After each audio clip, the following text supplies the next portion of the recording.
So it is 10 o'clock, but there are a couple of people in the waiting room, so we let them come in.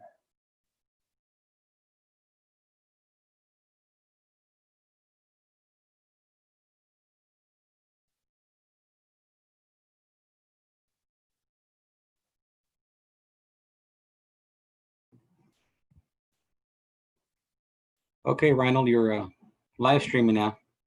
Microphone is yours. All right, there are a couple of people in the waiting room. I'm waiting for them.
Okay, good morning. It's 2 minutes past 10 on September the 2nd, and this is our fourth 2-hour meeting for the Restricted Research Awards Transparency Review meeting. Welcome. I see there are a lot of people there. We make a roll call in a minute. And today we will talk about what's left to talk about SAMs. So first, let me do the roll call as we did in during the previous days. I start with Angeles State University. This is Katie Plum. Lamar University. Jerry Dean here. Thank you. Midwestern State University.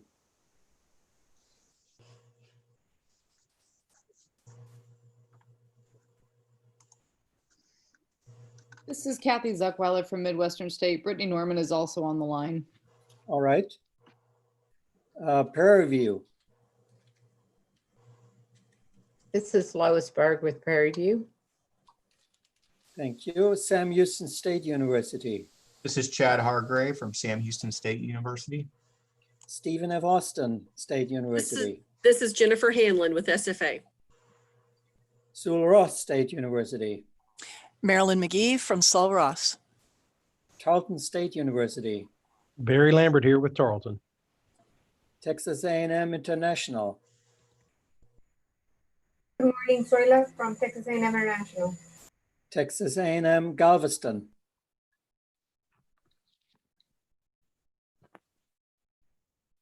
Texas A&M Central Texas. Russ Porter with Texas A&M Central Texas. Texas A&M Commerce. PC Gassner with Texas A&M Commerce. Texas A&M Corpus. Mayra Huff, Corpus Christi. Texas A&M Kingsville. This is Diana Luna, and Dr. Rasmussen should be joining us shortly. Thank you. Texas A&M San Antonio.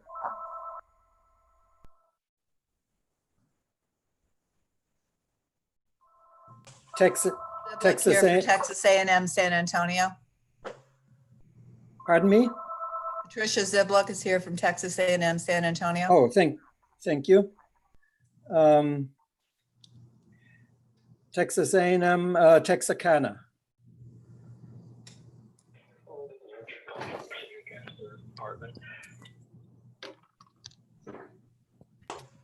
Sorry about that. Texas A&M Texarkana.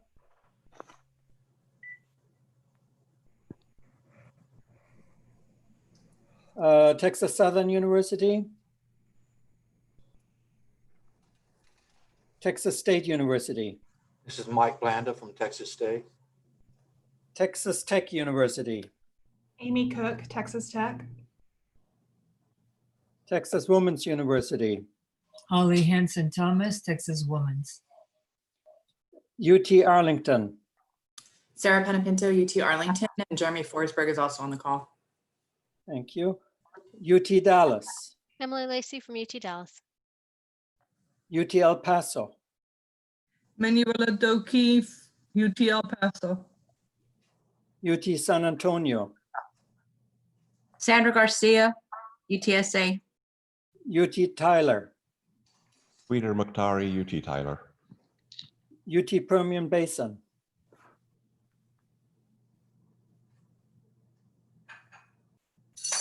UT Rio Grande Valley, Mari Perez, UTRGV. University of Houston, Chris Milligan, University of Houston.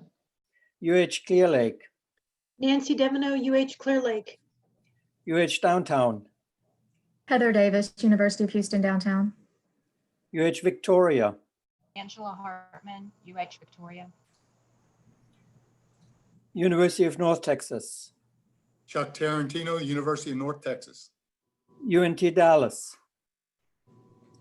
West Texas A&M University. Good morning, Teresa Clemens with West Texas A&M. Thank you. Yes, good morning. And did I miss anybody for any reason in the roll call? Yes, I was late. Sorry. Diego Hill, Texas A&M Galveston. Welcome. Thank you. Anybody else? Okay. Alan Rasmussen at Kingsville. Oh, okay. Thank you.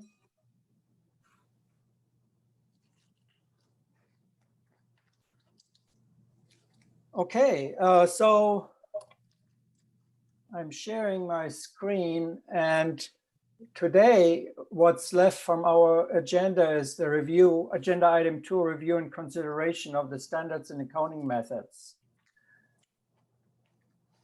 And we started looking into that yesterday, and the way I see it or understand it, we really want to parcel this out in two parts, 2A and 2B. 2A would be the discussion and consideration of what was discussed last year in terms of SAM's changes. And then 2B would be how to go forward with additional revisions of SAMs. And you can handle that as you like. We may want to look first at the revisions from last year, because that's something you then will consider or vote on. And going forward, we have a brainstorming idea and gathering of things we want to do in that respect. So if that is amenable to you, then we look at the AY 2020 revision. And at the first meeting last week, I went through the items which are on there. Now we can also look at the SAM's document itself. And I have it up here.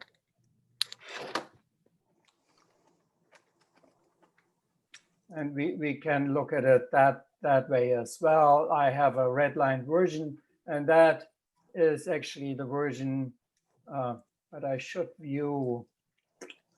No.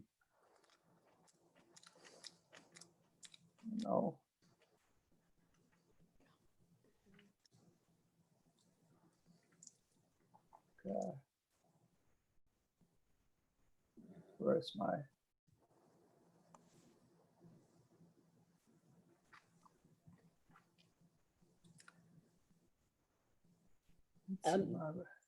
Dr. Cornelius, this yes. is Katie. While you're looking at that, since you did go over the changes, and I could be pushing the discussion too fast here, but I'm good with the changes, and I think a lot of folks are, and I'm wondering if everyone would be okay if I made a motion to accept those changes, and then we can discuss the additional process hereafter. Yes, we do need a motion, and I second the motion. This is Manuela from UT El Paso.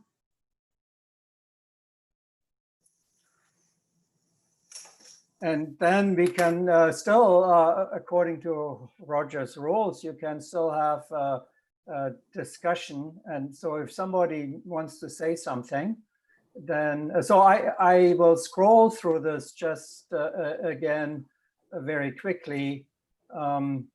Here are the changes to the citation.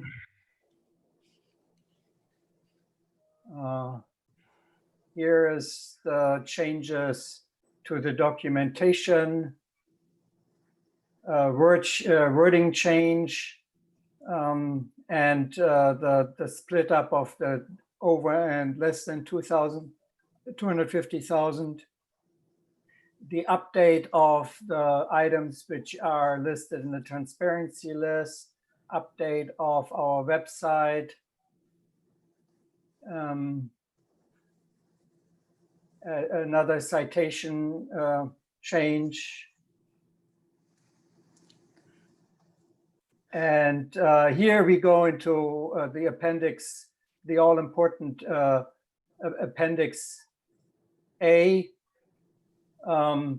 where you wanted to include thesis and dissertation research and capstone research projects for R&D. This was only existing the pass-through as a negative, so it's now under 1.5 in the positive. Instruction and training, so to make it parallel to 1. And here's the parallel section for the capstone projects and theses with reference to 1.3.2. Then, because of that clarification, this entire section is struck out with dissertation work, which is then always research. Another citation struck. And in the end, no, and here is the parallel negative version for pass-through funds, which is then only reduced to, it's reduced to only 1 sentence. And in the end, making emphasis on personal use for rentals that are not allowed, and that travel reimbursements and costs for workshops must follow the award-specific award conditions and limitations, because every award is slightly different depending where it comes from, of course. And then Appendix B, which shows how documents, how this all is documented. This list is updated and made parallel to the list of transparency item in the body of the text. And a citation correction that the primary purpose must be demonstrated by budgeted or expensed. And in the end, less restrictions how many reviewers there are, and that it should be documented for your audit purposes then. Those were the changes. So is there any discussion for this?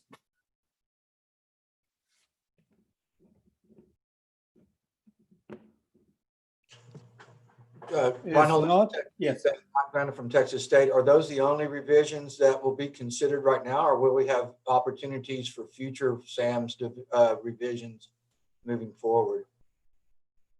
Well, those would be the decisions, the revisions which came from last year. And so whether you make other revision this year on the spot is sort of a little bit a different question, I think. Can you provide clarification on that, or if that opportunity, would these exist? changes were discussed at last year's meeting, and we implemented them. So I feel confident that they have been discussed and vetted by the committee to your all's satisfaction. I agree. And therefore, I would like to keep them as a block for consideration. Okay. If you so want to, that's why we went through them. I mean, you could change them bit by bit, but then once we consider that, we have revisions to the SAMs based on last year's idea. And by the way, this will have to trigger a rule change in the Texas Administration Code with respect to the line items in Appendix A1, because those line items are actually written out in the rules.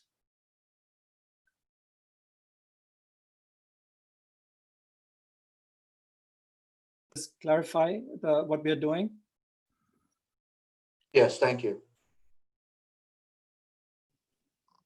Okay, so that's for that then. And let me get, where's my wording sheet? Oh.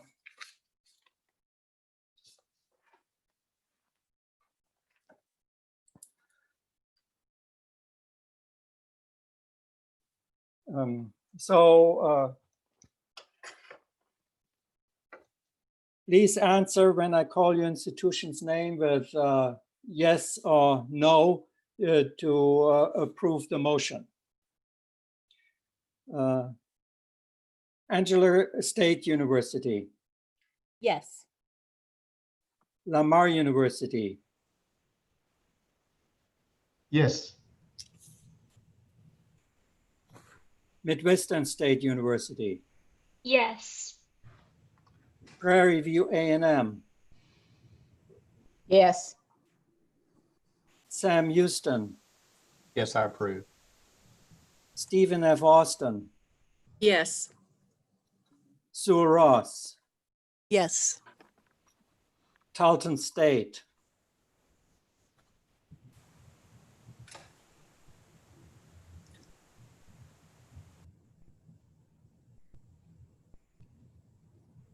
Tarleton State, Texas A&M International,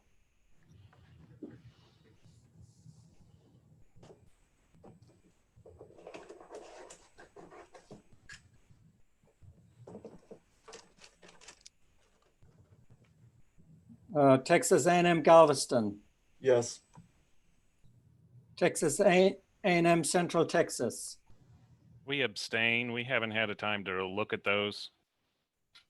Texas A&M Commerce, Yes. Texas A&M Corpus Christi,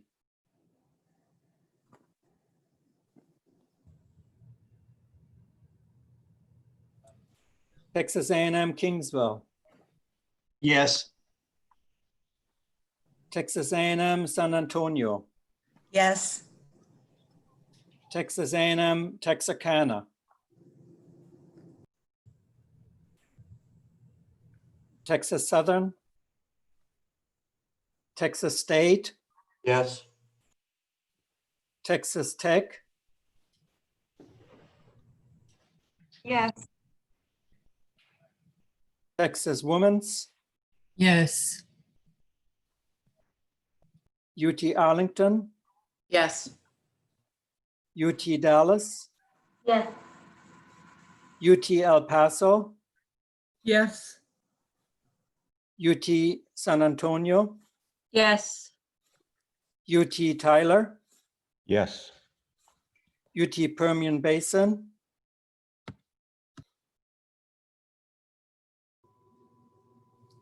UT Rio Grande Valley, Yes.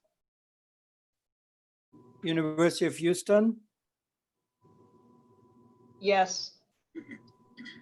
University of Houston Clear Lake, Yes. University of Houston Downtown, Yes. University of Houston Victoria, Yes. University of North Texas, Yes. UNT Dallas, West Texas A&M University, Yes. A couple institutions I didn't hear from, even though I think representatives may be on the line. Did I miss anybody?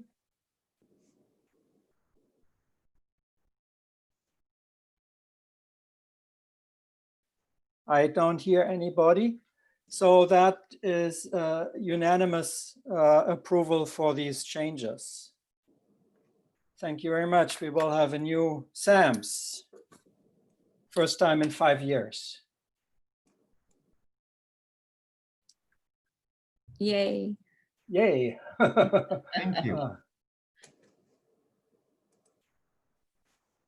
And let me go to, oops, not good.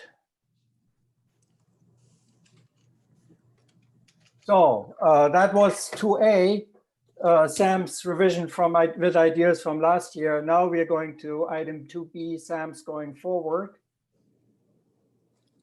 And I made 2 slides for this meeting, listening to what you talked about yesterday.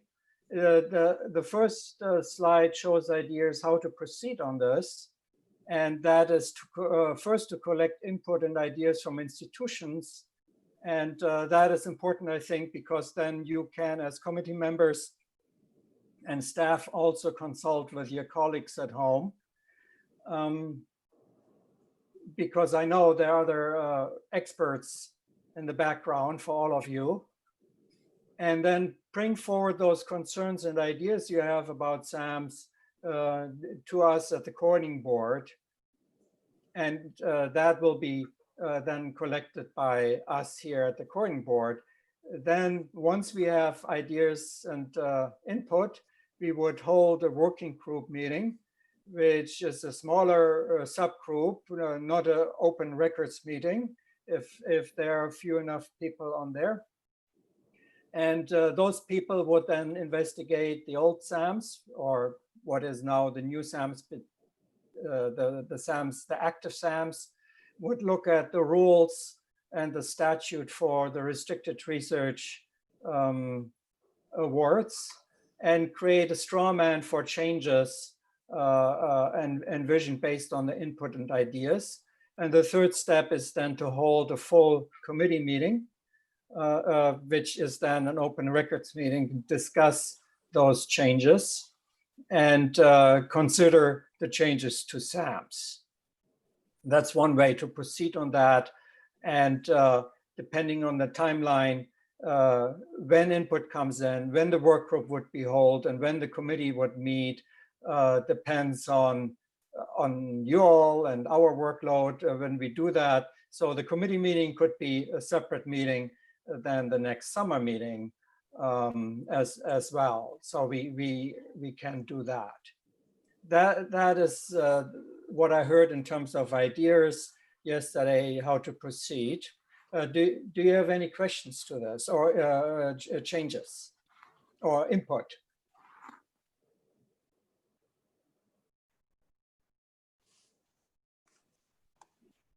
Ronald, I have one question. Does this process allow for adoption of some of the modified processes that were used in the review and responses this year? Specifically the written questions and the written responses? Yeah, the way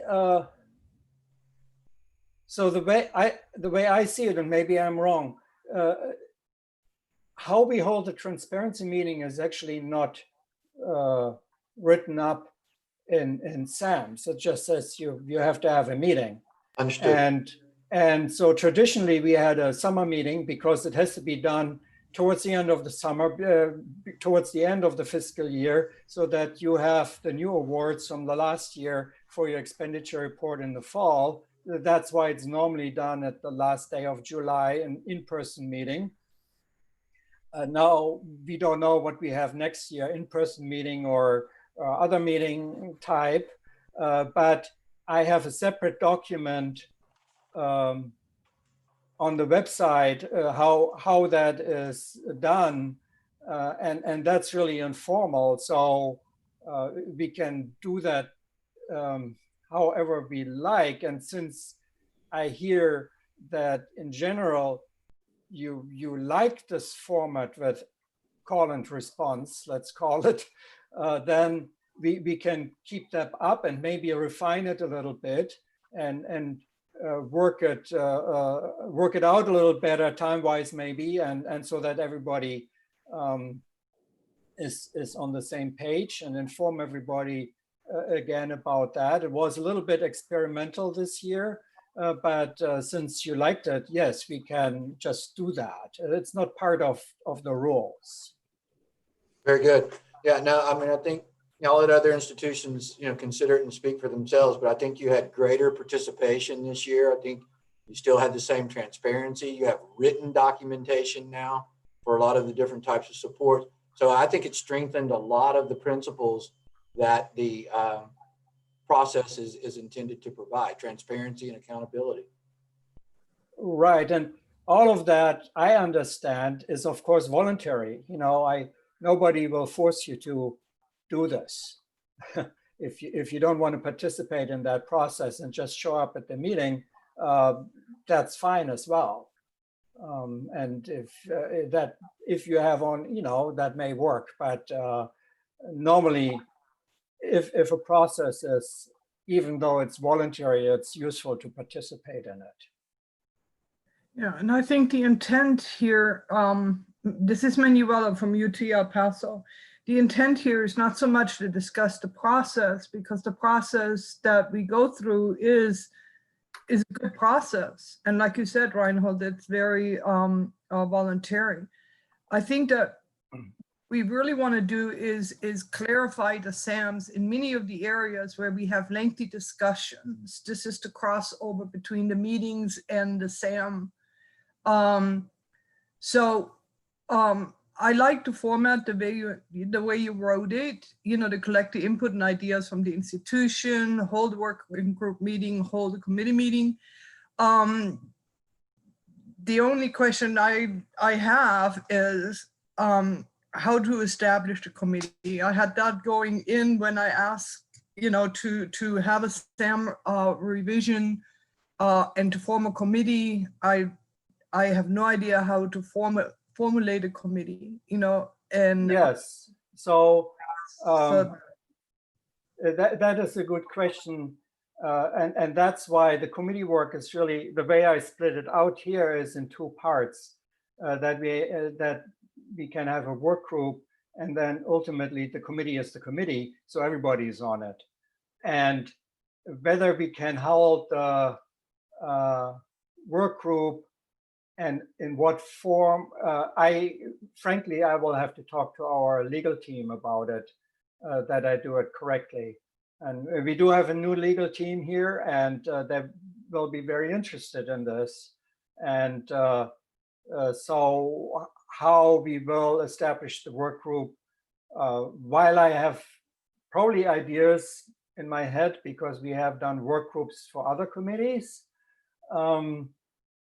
I can't tell you that for sure right now.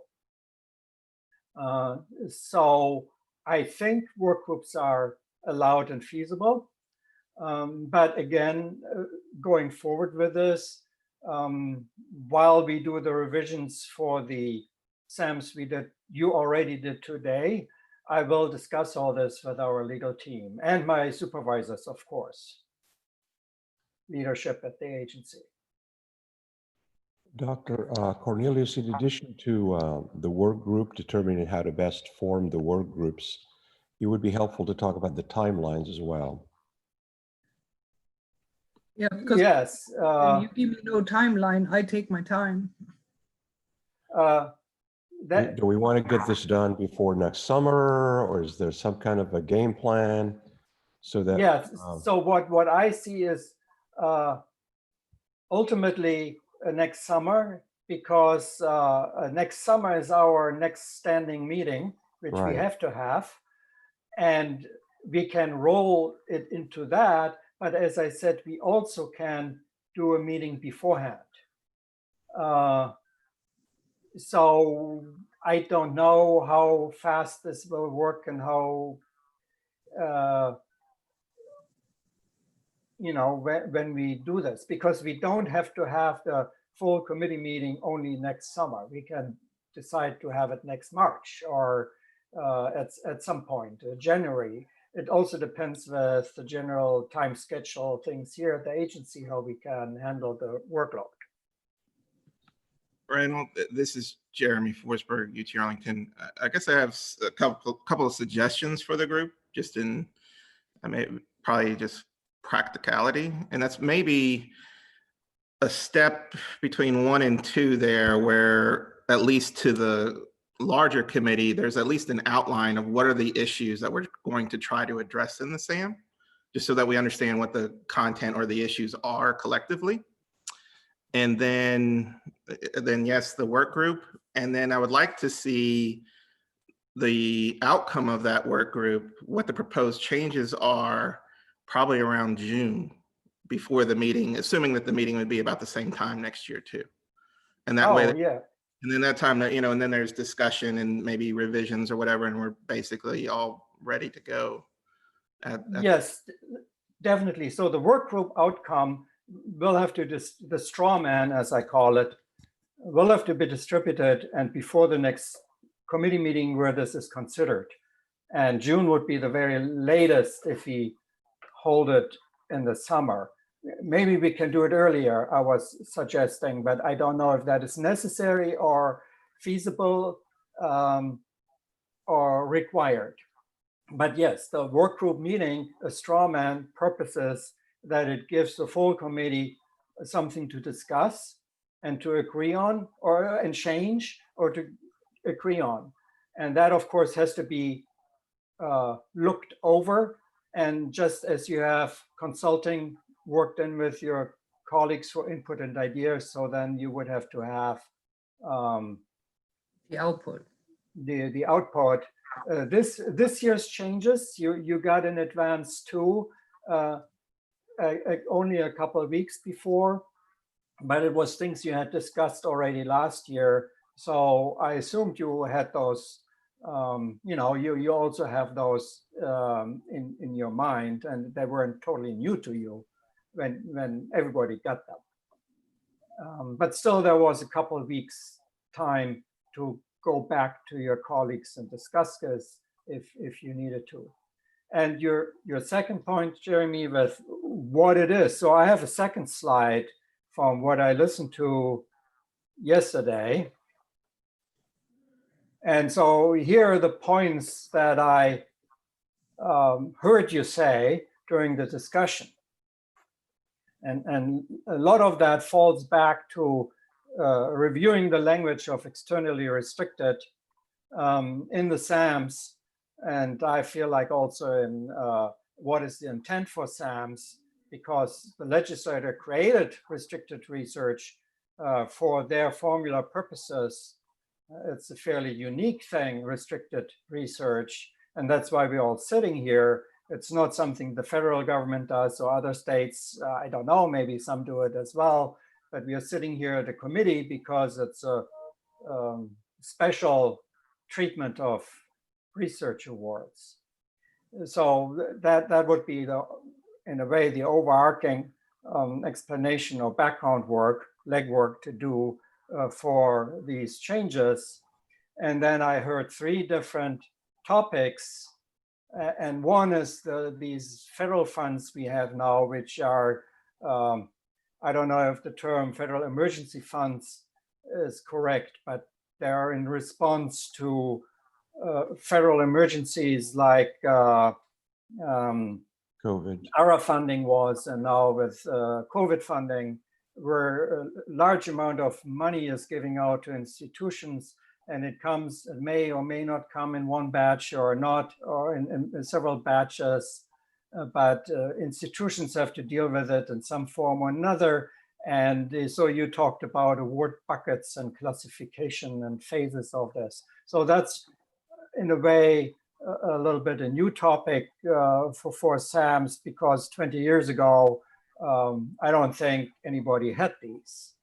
Then the second item is much smaller scale, going to the $1,000 awards, often where we have mulled these over for years now. I remember 15 years ago talking about this, the difference between service and research, 2.4.4.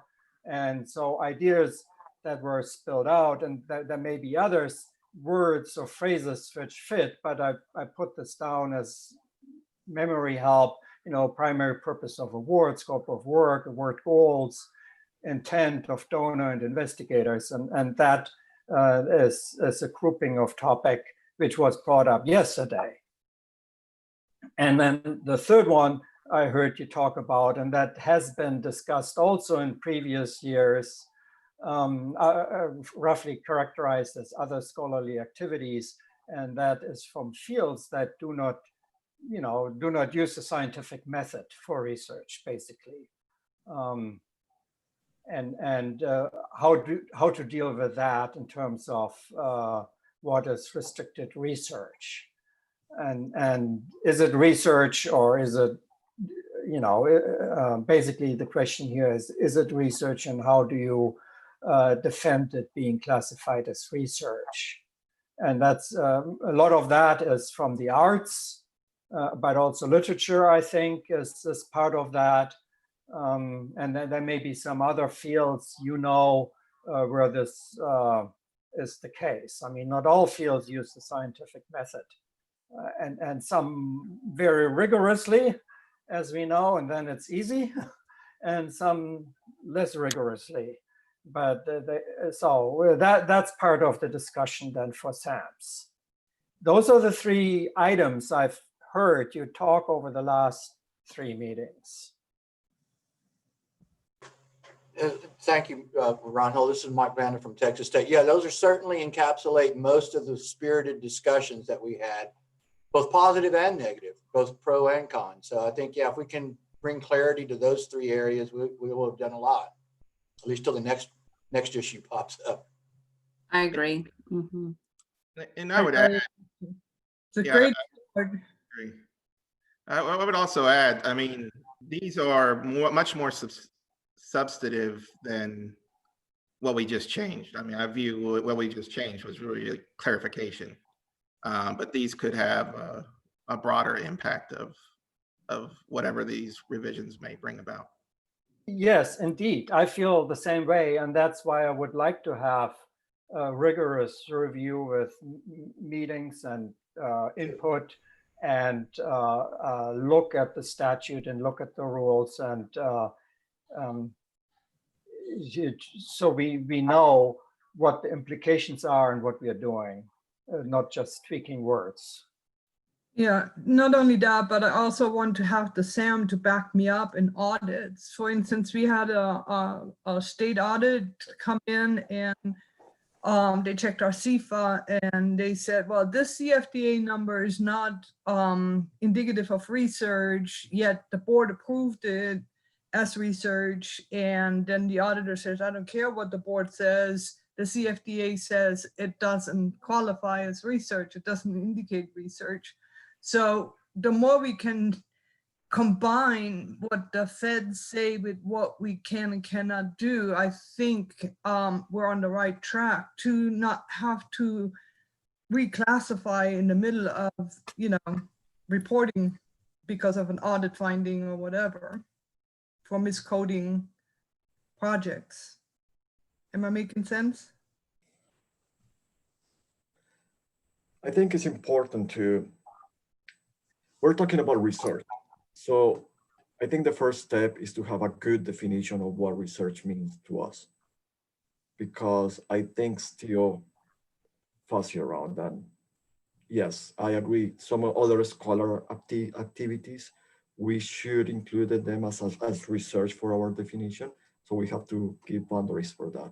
But there are a couple of things that every year makes me a little uncomfortable is what's the real definition of research for those projects that look more like surveys.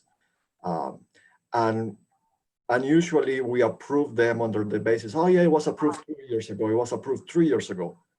And so we keep approving them without really understanding if they are research, if they constitute research. So I think it requires a lot of effort from us, especially in the next couple of years, reviewing and not approving only because it was approved before, and also understanding and clarifying very well the definition of research for our case.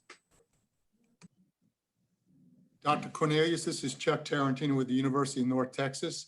And I have a document that was shared with me, which is basically an annotated compilation of the definitions of research and development from official sources. It was put out by the National Science Foundation. I will forward that to you. It's fairly comprehensive and might be a good starting point for your working group to take a look at in terms of how we define research and development. Yeah, that's an important point as well. So if you look at SAM's, the attempt was to, the way I understand it, to be very close to federal guidelines. So because you don't want to have a discrepancy between what you do for federal reporting or for otherwise reporting, which is largely based on the federal guidelines, and restricted research, which then is a different thing. I mean, it is somewhat different, but it should be aligned.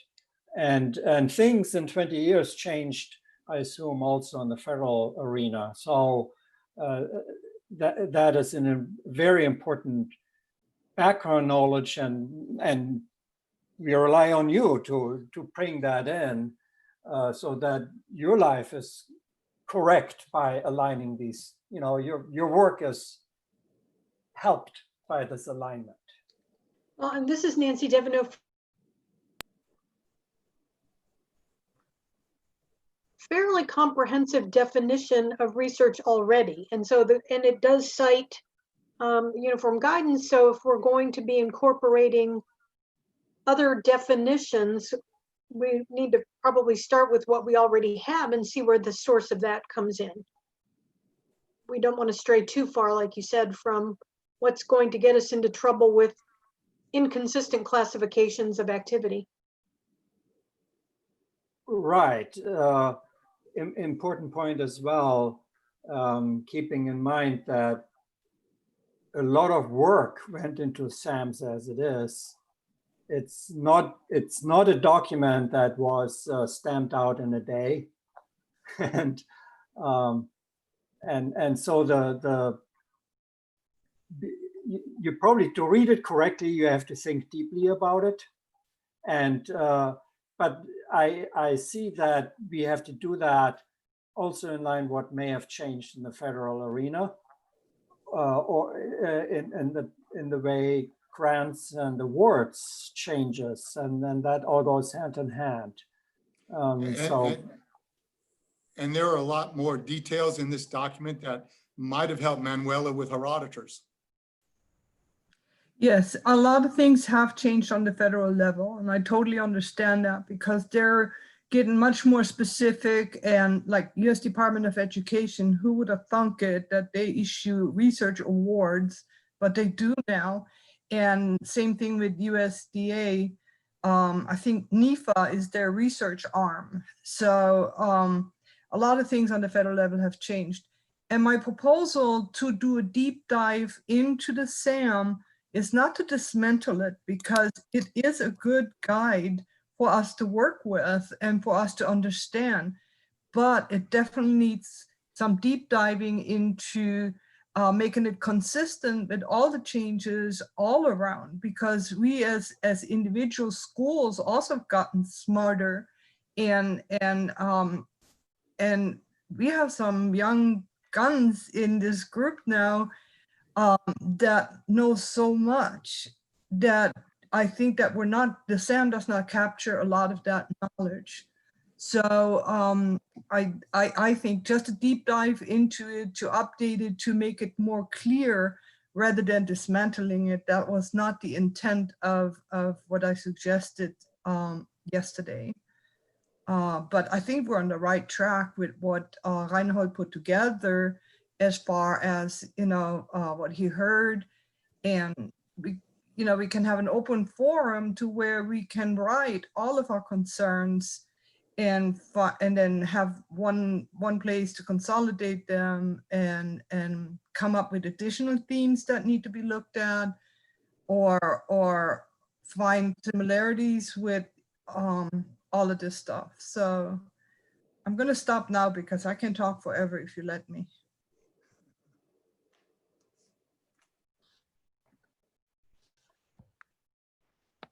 This is Brittany Norman from Midwestern State. I'm glad that Manuela said that about maybe not overhauling the whole SAMS, because it seems to me that the SAMS is a fairly robust document as it is. It provides excellent guidance as to what's research and what isn't.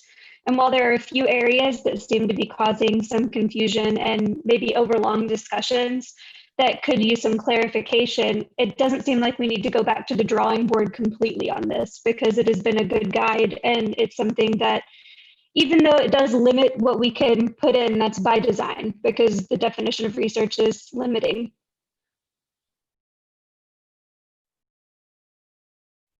But it would be helpful if that definition were consistent with what the sponsoring agencies like National Science Foundation believe to be research. Well, I mean, there is one complicating factor in it. NIH did this, probably 6-7 years ago. NSF had already done it. And that is, they basically state, regardless of the purpose, they have to be counted as research on our annual financial report so that they're included in the state's audit. And that's been a distinction or a separation from the SAM, in that NSF and these federal agencies are saying you have to include it in research for your AFR, right, as restricted research. But here there are training grants or other projects that would not meet this definition. So we can't go entirely aligned to the federal government. I wish, because I think, frankly, we should be as inclusive as possible, so we're not creating a state disadvantage in our collective reporting as a state. Yeah, I agree. And if you look at the past years, the federal awards tend to be the least problematic in terms of questions throughout the panel, because of the type of documentation, the type of application, the type of language that's in the CFDAs. To a large extent, they're not all up to date. So the federal awards, we generally get consensus on pretty quickly. Some state cooperative agreements and a significant portion of private for-profit tend to be where the issues are. So I think that's what Reinhold has captured in his 3 points of discussion: discipline variability, for-profit, service versus research, and I can't remember the other one. But but the feds don't have really restricted research, do they?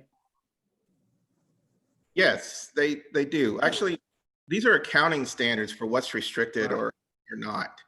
And we have to report it not only for state requirements, but federal as well. Federal as well. In terms of federal, what is our organized research, which essentially is like restricted research, but it's organized in that we have a statement of work budget and we separately account for it. And then for the state, we also— Jeremy, are you referring to the HERD, the NSF HERD, or other reporting mechanisms? Those are reports that are outcomes. I'm just saying, in principle, we have these accounting standards. I see. Yes. As higher education that we must follow. And so one of those principles is what are restricted funds and unrestricted. And we have to be consistent in our annual financial reports, which all of our CFOs certified to the state, for the federal government, et cetera. And right now, I feel that the SAM is consistent with what's restricted or not. That's why you kind of heard me in the first 2 days say, hey, it's really a two-phase decision tree here. There is, are they restricted or not? And then separate from that, are they research or not? Right. But it's not, they don't need to be, I mean, they need to meet both criteria, but they're not, it's not that they have to be tied together per se. That's why in gifts in particular, we say, oh, it's restricted for, like, civil engineering. But then even though that's a restricted fund and we have to count it as restricted for all these reasons, then we say, oh, it's used for research fellowships. And then therefore it's meeting the research definition in the SAM. So I just want to just say with the restricted and unrestricted, I think we have to be very careful with these accounting processes that are already in place, that we all have to adhere to. I think it's really more in these, what's the definition of research, or I'm sorry, what examples are really research or not, that we collectively think as a group should be counted or not. And so again, I'll ask the question, does the NACUBO guidance help provide some clarity in what you're talking about? They do, and this is, I think the one with UTEP, Manuela, is very interesting in that, yes, it's not anticipated in the SAM document for these large restricted funds that were given to us. Mm-hmm. And then we internally put in large swaths of, I'll say, separate budgets to utilize those funds within the restrictions provided by the federal government, right? Exactly, we had to, because you know as well as I do that in PeopleSoft, we cannot have multiple function codes. Right. So we had to put them into the different projects or accounts or buckets just to code them by purpose and restriction. Right, and then part of that is following NACUBO lines. So what's research, instruction, public service, etc. But anyway, I just find that one is somewhat interesting. I still think it, I guess the most consistent decision was made that was consistent with the SAM. But I think it's interesting, like, Manuel, I thought yours was UTEP. I thought yours was research. I thought San Antonio's was research. The only difference was the size of the restricted award. And then one was primarily research because of that, and one wasn't. Yeah, and I said it was declined because it was a technicality. We had a whole nother discussion here because here at UTEP, because so what do we code it now that the board said it can't be research? What do we code it now? So now it's not restricted research for the restricted research purpose. Right. So there's always a difference between, if you look at the AFR in the state, I don't know your federal AFR, but there's total research, which we take care of in the AFR, and there's restricted research. And one is a subset of the other, and there are, there are different rules for them. So if you say, there's a difference to say it's not restricted research than to say it's not research. Right. Yeah, and I think, again, this will be one of those that we can debate a lot. But I think one of the questions that comes back is, we all get large pots of money in different things. We all divide it out in different ways. And I think SAMS actually is, I don't have a problem with the way we have the SAMS and the way that was divided, because we all get different pots of money in different ways. And I think that's the concern. And I thought SAMS has set it up is, okay, 50% of the award. If we internally divide it up, then, there's all sorts of ways to game systems. I still think leaving it to the size of the award and 50% makes that a call that we can, have this discussion. But I don't see that the SAMS actually is inconsistent at all. I think that's a way that, hey, how creative can we be? That's part of what we're doing, is we've become very creative over the years. Every one of us now sit down and work differently, but, I don't disagree. Yes, it was research, but does it meet the definition of what we said we would count? I don't think so, because the award was there. I've got 10, 15 different examples that I could do right here that we internally reallocated money to say that will be research. Well, that's why I don't count it. So I guess I don't have a problem with what Sam's or the decision because I think it is consistent. and you're right. And that's why I like the fact that Reinhold put down federal emergency funds, because those are the ones where we have least control over the size or the type of use or restriction. Okay, for every other project, you know, I'm perfectly okay with the 50% or greater rule as well, because I don't want to sit here and look at 150 accounts where we split a $30,000 award, 10,000 into research and 20,000 into other use. That's not the intent of what the clarification should provide. And I understand the creativity factor, and I think that may have crossed people's mind. However, I think by restricting it to federal funds, federal emergency funds division is in itself fair, particularly given this round of CARES Act money, where it's almost impossible to have all of the funds in one account because of the multiple purposes prescribed by that. And we had to change the coding from research, restricted research in our PeopleSoft to other purposes, because I was told it could not be listed as research in the CFA.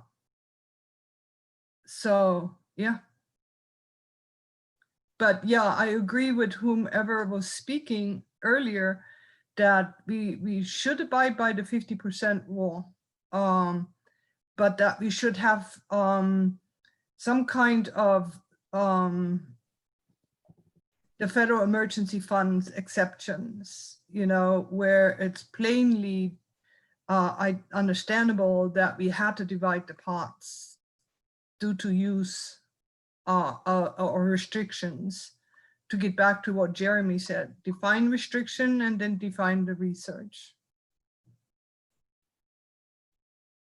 This is Kathy Zuckweiler from Midwestern State. Just throwing this out there out of curiosity, were it not for the CARES Act funds this year, would we even be considering a review of the SAMs? Because where there are federally declared emergencies and there are projects that are looking at how to prevent those in the future, for example, if flood wall or flood containment, that sort of thing, that's a little bit different. But were it not for CARES Act, would we even be having this conversation? This is Katie from Angelo State. Kathy, I would think on item A, you're right, we may not be, but items B and C, the issues of service versus research and other scholarly activities probably still need to be addressed. I agree. Mike Vanda from Texas State. One other distinction between this year's emergency funds and the reference that Reinhold made about the ARA funds. The ARA funds were distributed primarily through the funding agencies, through competitive proposal processes. And so we all kind of understood that. It was just extra surplus or extra boluses of money from the traditional federal sponsors. The CARES Act was disseminated a little bit differently. And who's to say it's not going to happen again? Because I don't, I'm not a predictor of economy or whatever, but it's going to take a long time to recover from this. I believe that there's another round of CARES Act money coming around, and we're going to be in the same boat next year arguing what is and what is not. So although they are now channeling it through agencies, such as, you know, true competitive awarding. So just saying, I don't think it is a priority, but I think we should have it on hand in case it happens again, because as soon as you say we don't need it, we'll need it. So if we're going to revise it, we might as well do it right based on the experience that we have gone through and from what Reinhold has heard over the years. And we Well, all these are discussion points. So I don't see this as this is what will be done. This is what's being discussed and thought deeply about. And if there is, and the result could be one word change, a sentence change, or a whole paragraph.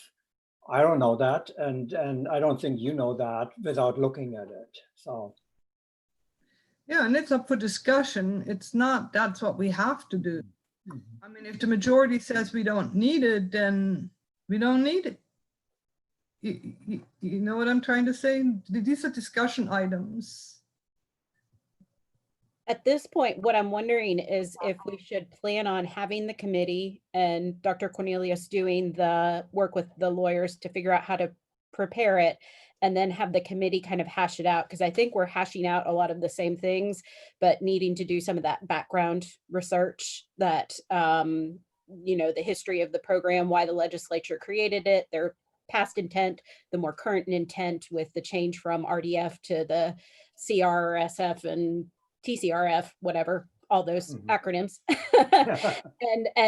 that kind of thing. Because I think they're important discussions, but I think outside of the additional context, we might be spinning our wheels here at this point. agreed. We won't solve this right now.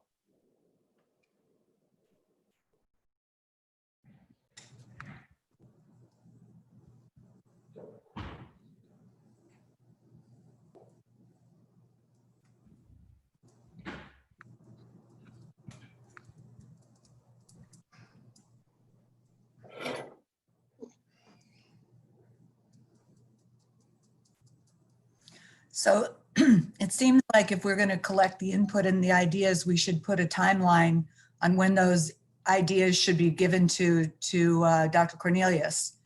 And so then those ideas can be considered by a work group, however that work group is going to manifest itself. I totally agree on that.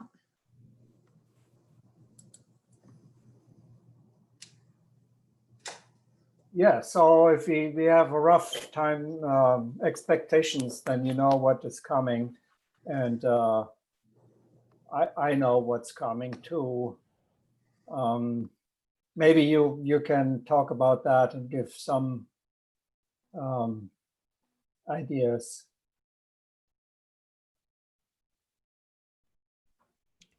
Well, working backward, if June is the target date to have something done, we could back up perhaps, just a thought, maybe by the end of November or sometime in December, the input would be provided. December 2019, maybe sometime between January and February, the work group is identified and meets, and then have another meeting sometime maybe in May to come up with the plan, so that by the summertime we're ready to go. So say that again. I'm thinking the work group possibly late January or early February can meet. What's that?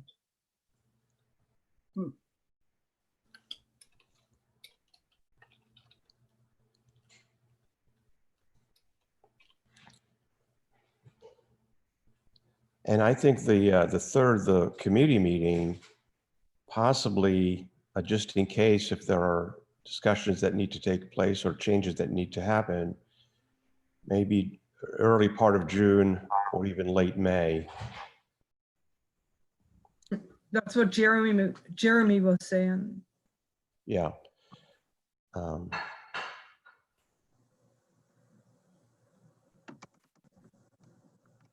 I think that's a good timeline.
So that would be all I'm putting in is the transparency review meeting as a separate.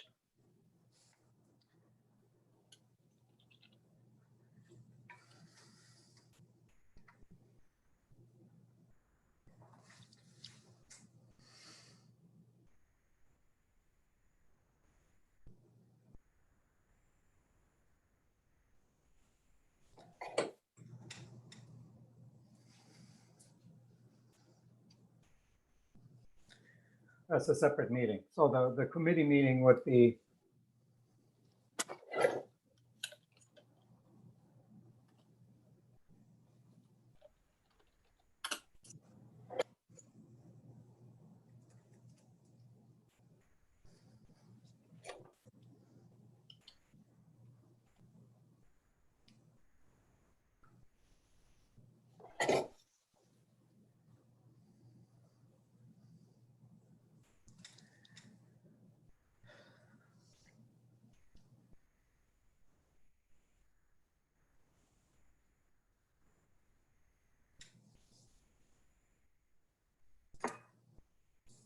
all right.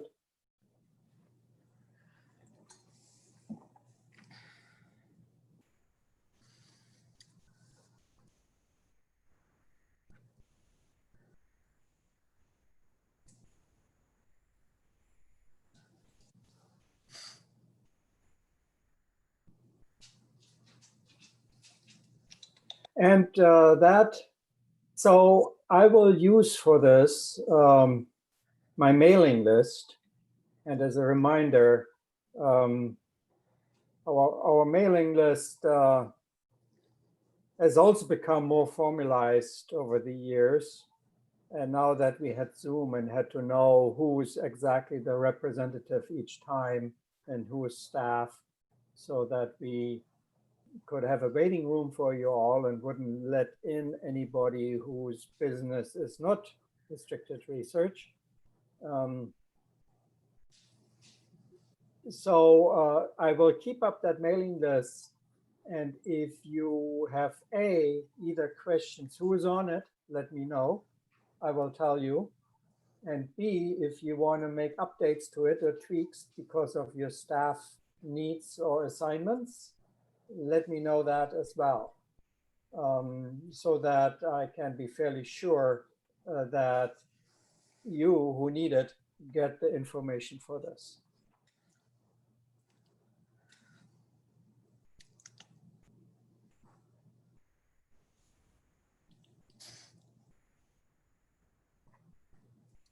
Okay, is there any other business?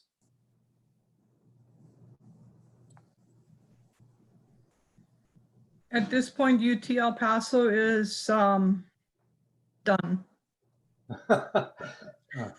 All right. Just like to thank you, Dr. Cornelius, for all of your work.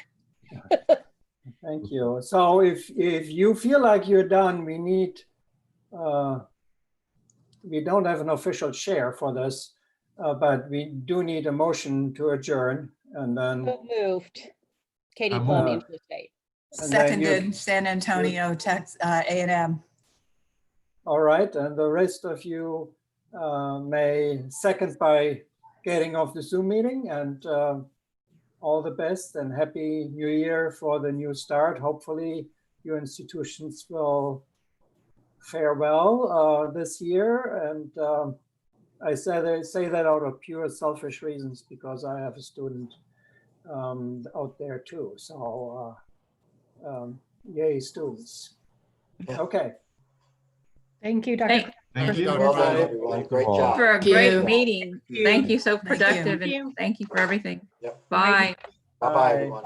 Bye-bye.